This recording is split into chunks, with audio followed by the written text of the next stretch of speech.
Guys ये Oppo A15 model है और इसमें पैटर्न लॉक लगा हुआ है, तो जाहिर सी बात है FRP लॉक भी लगा हुआ होगा। तो ये मोबाइल जो है UMT से भी हो जाता है, UFI बॉक्स से भी हो जाता है, लेकिन इस मोबाइल को हम फ्री वाले टूल से अनलॉक करेंगे। तो फ़िलहाल इस मोबाइल को मैं रीस्टार्ट कर देता हूँ। और वैसे सैमसंग मोबाइल में जैसे हम हार्ड रीसेट करते हैं, उसी तरीके से मैंने इसको भी बाईपास वॉल्यूम के की दबा के बाईपास गया, वहाँ पे भी पैटर्न मांग रहा है। तो इसका सॉल्यूशन हाथों से नहीं होगा। कुछ मॉडल तो ऐसे हैं जो हाथों से हो जाते हैं, क्योंकि हम बाईपास हार्ड रीसेट करते हैं और FRP जो है वो APK फाइल की मदद से FRP लॉक तोड़ देते हैं। लेकिन इस मोबाइल में पॉसिबल नहीं है। इस मोबाइल में कंप्यूटर का सहारा लेना ही पड़ेगा। लेकिन कंप्यूटर में काफ़ी सारे टूल ऐसे होते हैं जो फ्री टूल है, और काफ़ी सारे टूल ऐसे हैं जो क्रेडिट से करना पड़ता है। तो इस मॉडल में तो फ्री टूल यूज़ हो जाता है। जैसे कि आप देख पा रहे हो, वेब डाटा पे जाते हैं या ऑनलाइन पे जाते हैं तो इंटरनल भी पैटर्न मांग रहा है, पासवर्ड मांग रहा है। तो कंप्यूटर के स्क्रीन पे लेके चलता हूँ और उसमें आपको बताता हूँ। सबसे पहले मैंने क्या किया, ये जो Oppo A15 है इसका फ़ाइल डाउनलोड किया, जो कि 100 MB का ऐसे है। तो स्मॉल टाइप का ही फ़ाइल है। ये 2 फाइल Oppo A15 का और MCT बाईपास एक टूल होता है, जो कि साथ में किसी वेबसाइट में तो साथ में दे देते हैं जिप फाइल के अंदर, और किसी वेबसाइट में ऐसे जो अलग से आप डाउनलोड कर सकते हैं। अब ये काफ़ी सारे फ़ोल्डर बने हुए हैं 1 2 3 4 के नाम से। एक फ़ोल्डर के अंदर एक चीज़ें दे रखा है, उन सबको हमें यूज़ करके इस मोबाइल का लॉक तोड़ना है। करीबन आप इस मोबाइल का लॉक तोड़ने के लिए आपको 10 मिनट टाइम देना पड़ेगा। 10 मिनट के अंदर आप इस मोबाइल का लॉक तोड़ सकते हो। मैंने क्या किया, SP फ्लैश टूल ओपन किया। ओपन करने के बाद में डाउनलोड एजेंट फाइल जो है, उसमें हमें जो फाइल हमने डाउनलोड किया उस फाइल के फ़ोल्डर के अंदर जाके इसमें एजेंट फाइल हमें लोड करना पड़ता है। तो एजेंट फाइल Oppo में 1 नंबर पे है, 2 नंबर पे है, वो हमें ढूंढना पड़ेगा। तो इसमें एक स्कैटर एंड DA फाइल दिख रहा है, तो ये हो गया प्री लोडर फाइल, इसके अंदर है ही नहीं। तो अब 2 नंबर पे जाते हैं। ये जो फाइल है ना, ये मैंने गूगल से डाउनलोड किया है। आप भी डाउनलोड कर सकते हो जब आपके पास ऐसा पर्टिकुलर मॉडल आता है। तो हर वेबसाइट में मिल जाएगा, बस आपको डाउनलोड करना आना चाहिए और बेसिकली नॉलेज होना चाहिए कंप्यूटर का। कुल मिला के बात ये है। तो मैंने क्या किया, DA इसके अंदर जो भी फाइल है ना, सबसे पहले एजेंट फाइल हमें लोड करना पड़ता है और उसके बाद में स्कैटर फाइल हमें लोड करना पड़ता है। ये 2 फाइल तो इम्पॉर्टेंट है। तो बस फाइनली एजेंट फाइल और DA फाइल जो है वो हमने लोड कर दिया। लोड करने के बाद में नीचे ऑथेंटिकेशन फाइल मांगता है, जो कि हमें लोड नहीं करना, नहीं तो एरर वगैरह आ जाएगा। उसके बाद में हमें टूल का नाम तो आप देख ही रहे हो, SP फ्लैश टूल है, और ये टूल कॉमन टूल है। MT के CPU में यही टूल काम आता है, जो कि फ्री ऑफ कॉस्ट है। मैंने क्या किया, फॉर्मेट फंक्शन में गया और मैनुअल में जाऊंगा। इसमें बिगिन एड्रेस और लेंथ एड्रेस जो है उसमें हमें चेंजेस करने पड़ते हैं। अब चेंजेस करने का कोड अलग अलग है, जो कि उसी जगह पे जाएंगे। फॉर्मेट एड्रेस भी हमें मिल जाता है। कहाँ से मिलता है? फाइल के साथ ही मिलता है जो हमने डाउनलोड की है। तो मैं आपको वहाँ पे उसी जगह पे लेके जाता हूँ।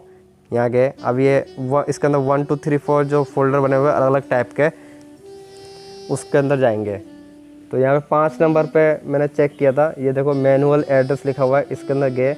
अब यहाँ पे 2 तरह के देखो, यूज़र्स डाटा और नीचे FRP लिखा हुआ है। तो हमें पहले तो हार्ड रीसेट करना है ना, तो हार्ड रीसेट के लिए यूज़र्स डाटा का कोड हमें वो करना पड़ेगा, जो कि मैंने पहले कर दिया था। अभी हम FRP लॉक तोड़ रहे हैं। तो बिगिन एड्रेस पे गए, उस एड्रेस को मैंने कॉपी किया, कॉपी करके बिगिन एड्रेस पे डाल रहा हूँ। उसी तरीके से फॉर्मेट लेंथ एड्रेस जो बार जो है, इसको हमें कॉपी करना है, कॉपी करके उसी के अंदर डालना है SP फ्लैश टूल में, जहाँ पे फॉर्मेट लेंथ लिखा हुआ है। इसको सेलेक्ट करके पेस्ट कर दिया, ये एड्रेस चेंज हो जाता है। अब याद रखें, अगर आप पैटर्न लॉक तोड़ रहे हो तो ऊपर वाला जो कोड है यूज़र्स डाटा, उसको पेस्ट करना है। अगर आप FRP लॉक तोड़ रहे हो तो नीचे वाले को पेस्ट करना है। करने के बाद में हमें MCT बाईपास जो टूल है उसको हमें रन करना पड़ेगा कंप्यूटर में। ये इसलिए करना पड़ता है क्योंकि Oppo के ये जो मॉडल है, इसको फ्लैश करने के लिए मतलब ऑथेंटिकेशन की ज़रूरत पड़ता है, जो कि सर्विस केयर में परमिशन मिलता है। बाकी आप ये जो टूल है ये क्या करता है, ऑथेंटिकेशन को डिसेबल कर देता है, मतलब बंद कर देता है, ताकि परमिशन हम ले सके, मोबाइल में फ्लैशिंग कर सके। फ़िलहाल ये टूल ओपन करने के बाद में हमें कुछ नहीं करना है। जब बाईपास जहाँ पे फंक्शन है ना, इस पर क्लिक करना है और मोबाइल के वॉल्यूम अप और डाउन दोनों को प्रेस करके मोबाइल को ऑफ़ करके फिर आपको केबल लगाना है। केबल जैसे ही लगाओगे, याद रखें आपका ड्राइवर इंस्टॉल होना चाहिए मोबाइल का, जो कि ड्राइवर टूल के साथ ही मतलब जो हम फाइल डाउनलोड करते हैं गूगल से उसी के अंदर मिल जाता है। और नहीं भी मिलता है तो हमें स्पेशली डाउनलोड करना पड़ेगा। अब मैं यहाँ पे दिखा रहा हूँ, जैसे कि यहाँ पे कॉम लिखा हुआ है, कॉम 11 लिखा हुआ है, तो इसको ये हुआ कि हमारा मोबाइल जो है कनेक्ट हो चुका है। अब ऑप्शन में जाएंगे एसपी टूल के और यहाँ पे जो कनेक्शन है उस फंक्शन में जाएंगे, तो इस जगह पे कॉम 11 होना चाहिए। ये चीज़ होगा तो ही कंफर्म कर पाएंगे कि मोबाइल जो है कनेक्ट हो चुका है। ये टूल सिर्फ बाईपास कर मतलब ऑथेंटिकेशन को डिसेबल करके बाईपास कर दो, ताकि हम जो है मोबाइल के साथ छेड़खानी कर सकें। मतलब बूटिंग, रिपेयर या फिर फ्लैशिंग करना है, यूजर्स डाटा डिलीट करना या पैटर्न मतलब FRP लॉक हटाना, इस टाइप का। उसको बस सिंपल स्टार्ट पे क्लिक करेंगे और उसके बाद में कुछ मेहनत है ही नहीं, सिर्फ एक क्लिक पे लॉक टूट जाता है। लेकिन गाइस मेन जो चीज़ आपको नोटिस करना है वो है ड्राइवर। अब ड्राइवर क्या होता है, ड्राइवर कहाँ से डाउनलोड करना पड़ता है, वो चीज़ें इतना सोचने वाली बात नहीं है। मैं आपको सिंपल सा तरीका बताता हूँ।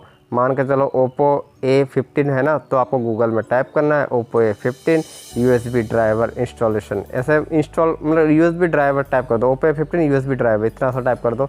एक Oppo से रिलेटेड जो है एप्लीकेशन जो है आपको डाउनलोड करने को मिलेगा गूगल में, तो उसको डाउनलोड कर लो। Oppo के जितने भी ड्राइवर है वो सबके सब डाउनलोड हो जाएंगे। गाइस एक इम्पोर्टेंट चीज़ और बता देता हूँ जो आपके काम आएगा, अच्छी तरह समझ लो, बहुत ही काम की चीज़ बताने जा रहा हूँ।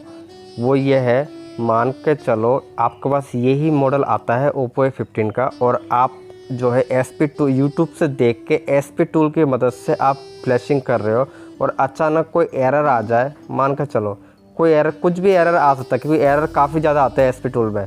एरर आ जाए और आप जैसे बाईपास डिसेबल कर रहे हो ना ऑथेंटिकेशन, उस टाइम पे क्या होगा, आप वो एरर आने के बाद साथ साथ जो है मोबाइल जो है बंद होगा, उसके बाद में ऑन ही नहीं होगा। आप केबल डिस्कनेक्ट कर दो, चाहे मोबाइल को ऑन करने की कितनी कोशिश कर लो, मोबाइल ऑन नहीं होगा।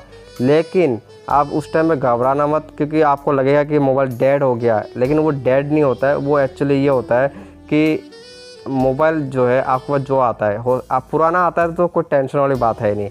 कुछ एक जैसे कि वारंटी पीरियड में भी मोबाइल आते हैं ना काफ़ी सारे, तो ये कुछ मोबाइल ऐसे होते हैं मतलब पैनल जो है खोलना ही पड़ता है। कभी ऐसे एरर आ जाए डिसेबल SP टूल में, तो वो डेड नहीं होता है। आपको सिर्फ बैटरी का जो कनेक्टर है, मतलब बैटरी जो है उसको एक बार रिमूव करना पड़ेगा।